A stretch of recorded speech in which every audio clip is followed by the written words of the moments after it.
আমার অন্তর অস্থির কেন? এটা কি আল্লাহ থেকে দূরে যাওয়ার লক্ষণ? কখনো কি এমন হয়েছে চারপাশে সব ঠিক আছে, বড় কোনো সমস্যা নেই, তবুও ভেতরে এক অজানা অস্থিরতা কাজ করছে? মনে হয় কিছু একটা নেই, কিন্তু কি সেটা?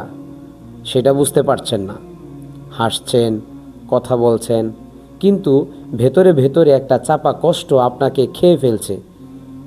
রাতের বেলা যখন সব শান্ত হয়ে যায়, তখন এই অস্থিরতা আরও বেড়ে যায়। মনে হয় বুকের ভেতর কিছু একটা ভার হয়ে আছে। এমন কেন হয়? ইসলাম আমাদের বলে এই অস্থিরতা সবসময় দুনিয়ার কারণে না, অনেক সময় এটা আত্মার সংকেত। আল্লাহ তাআলা বলেন, নিশ্চয়ই আল্লাহর স্মরণেই অন্তরসমূহ প্রশান্তি লাভ করে। তাহলে চিন্তা করে দেখুন, যদি অন্তর শান্ত না থাকে, তাহলে কি আমরা আল্লাহর স্মরণ থেকে দূরে সরে যাচ্ছি? হয়তো আমরা নামাজ পড়ছি, কিন্তু মনটা অন্য কোথাও। হয়তো কোরআন খুলি, কিন্তু কয়েক মিনিটেই বিরক্ত হয়ে যাই। হয়তো গুনাহকে ছোট মনে করে বারবার সেই কাজটাই করে যাচ্ছি। একটা গুনাহ, তারপর আরেকটা, এভাবে ধীরে ধীরে হৃদয়টা শক্ত হয়ে যায়। প্রথমে খারাপ লাগে, তারপর আর লাগে না।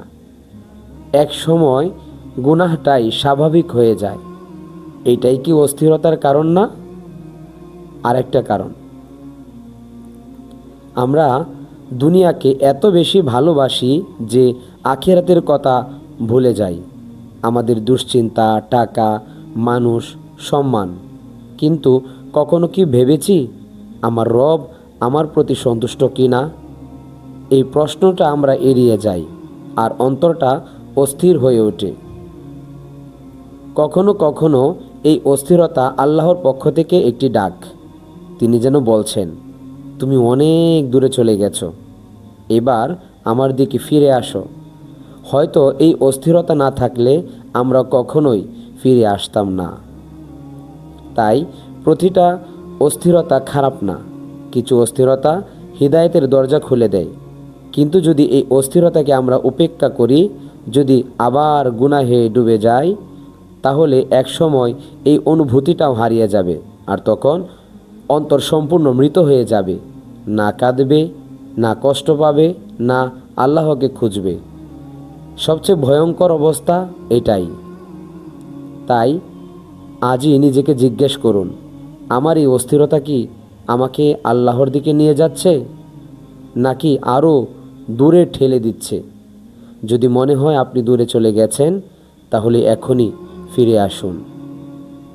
একটু সেজদায় পড়ুন, মন খুলে বলুন, হে আল্লাহ, আমি হারিয়ে গেছি, আপনি আমাকে ফিরিয়ে নিন। বিশ্বাস করুন, আপনি যদি এক কদম এগিয়ে আসেন, আল্লাহ আপনার দিকে অনেক গুণ বেশি এগিয়ে আসবেন, কারণ তিনি অপেক্ষা করছেন আপনার ফিরে আসার জন্য। আর হয়তো আপনার এই অস্থির হৃদয়টাই আপনার হিদায়াতের শুরু।